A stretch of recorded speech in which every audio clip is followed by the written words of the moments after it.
Y en unas horas, para ser exactos, 2 horas con 50 minutos, entrará en vigor la nueva norma ambiental de separación de basura.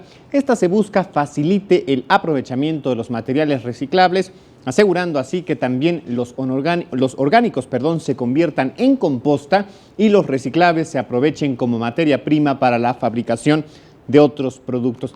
También significa que cambiaremos la forma de separar los desechos sólidos.